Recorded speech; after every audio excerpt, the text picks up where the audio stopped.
5 بجے ہے میرے خیال سے شاید 4:47 پہ ہے نا.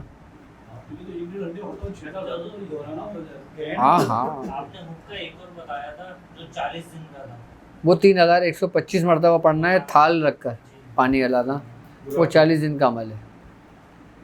وہ تو لوگوں کا چل رہا ہے ابھی, کیونکہ ہم نے حب کا عمل نہیں بتایا تھا. اچھا حب کا عمل اگر سورہ قریش سے کرو نا, یہ بھی بہت زبردست کام کرے گا. اس میں کچھ اسم ملائے جائیں گے. پہلے یہ سوالات کر لو. ہاں ہاں تو یہ سورہ قریش کا ایک خاص طریقہ کار ہے پڑھنے کا. ہاں کیونکہ اب یہ دیکھیں نا, حب میں سب سے پہلی بات یہ ہے کہ قبیلہ قریش کی جو محبت اللہ تعالیٰ نے اس میں ظاہر کی ہے نا, وہ کسی اور صورت میں نہیں کی. یعنی کہ وہ خود اپنی محبت کا اظہار کر رہا ہے.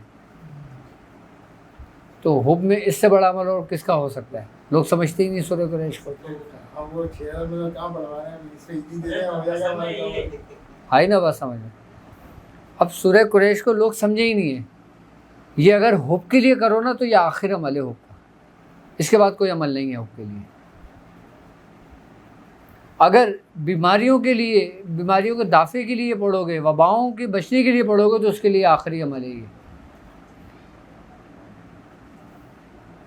تمام مخلوقات کی تسخیر کے لیے آخری عمل ہے یہ. تمام کائنات کی تسخیر کے لیے آخری عمل ہے یہ سورہ قریش. اس میں سب الگ طریقے ہیں پڑھنے کے, ہر چیز کے طریقہ کار ہے نا الگ. ہاں ہاں یہ بیس ہے. ایک فیملی تھی 15 سال سے, اس کا ایک میں سے کوئی بھی کام اپنی جگہ سے ہلتا نہیں تھا, اور شاید 90 دن کے اندر ہے نا 70% نام ہو گیا, سب سورہ قریش. ہاں ہاں اور کچھ نہیں پڑھا, صرف سورہ قریش. میں نے بولا پاگلوں کی طرح پڑھو, دیوانوں کی طرح پڑھو. یہ 90 دن تو بہت ہیں. آپ یقین کرو گے 9 دن میں بھی کام ہو جاتا ہے. 9 دن بھی بہت ہیں. میں سمجھتا ہوں 9 گھنٹے میں کام ہو جاتا ہے. اگر تم سورہ قریش کی دعوت دے لو گے تو 9 گھنٹے بھی بہت ہیں. 9 منٹ میں کام ہو جاتا ہے. سورہ قریش کو لوگ حقیقتاً نہیں سمجھیں.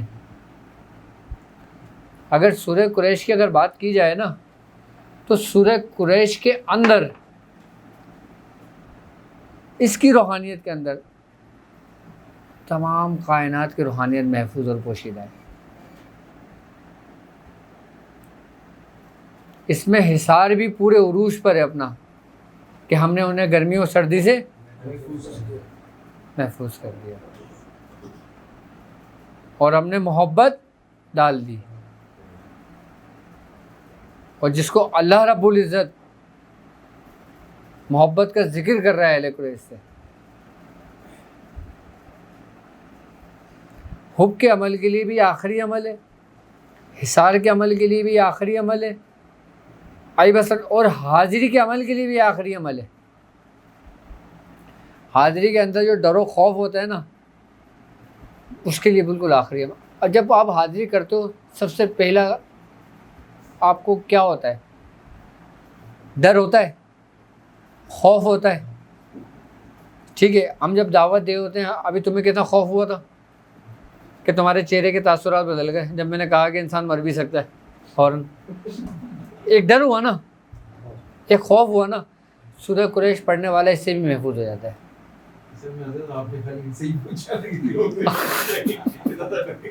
ہاں تو اس لیے ڈر گئے. کہتے ہیں سورہ قریش پڑھنے والے کو, اور اگر جو صاحب دعوت سورہ قریش ہو, اس کو موت نہیں آتی. اور جس دن اس کی موت کا دن مقرر ہے, اس دن وہ پڑھنا بھول جائے گا. وہ بھی رب کی طرف سے ہوگا, کسی انسان کی طرف سے نہیں ہوگا. اور اگر تم چاہتے ہو کہ تمہاری عمر میں اضافہ ہو, اگر تم چاہتے ہو تمہاری عمر طویل ہو اور سلامتی کے ساتھ ہو, عافیت کے ساتھ ہو, تو تم سورہ قریش کو پڑھو. جن جن بزرگوں نے سورہ قریش کو پڑھا ہے نا, ان کی عمریں 100 سال سے زیادہ ہوئی ہیں. ہمارے خاندان کے اندر ہمارے بزرگوں کی عمریں دیکھو نا, 100 سال سے زیادہ ہوئی ہیں. یہاں تک کہ ہمارے دادا کی عمر 95 ایئرس تھی.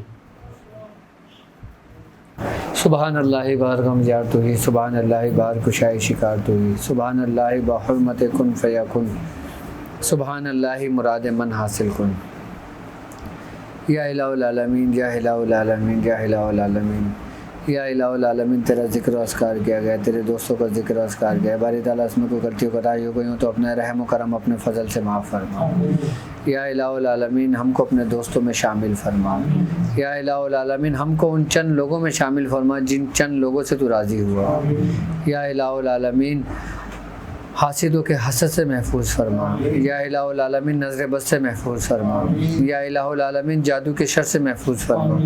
یا الہ العالمین شیاطین کے شر سے محفوظ فرما. یا الہ العالمین منافقوں کی منافقت سے محفوظ فرما. یا الہ العالمین فاسقوں کے فسق سے محفوظ فرما. یا الہ العالمین تمام وباؤں سے، بیماریوں سے، بلاؤں سے محفوظ فرما. یا الہ العالمین جس شخص نے جس چیز دعا کے لیے کہا ہے باری تعالیٰ اس کے نیک تمناؤں کو، نیک خواہشات کو پورا فرما. سبحان ربک رب العزت عما یصفون والسلام علی المرسلین والحمد للہ رب العالمین. برک لا الہ الا اللہ، لا الہ الا اللہ، لا الہ الا اللہ، محمد رسول اللہ.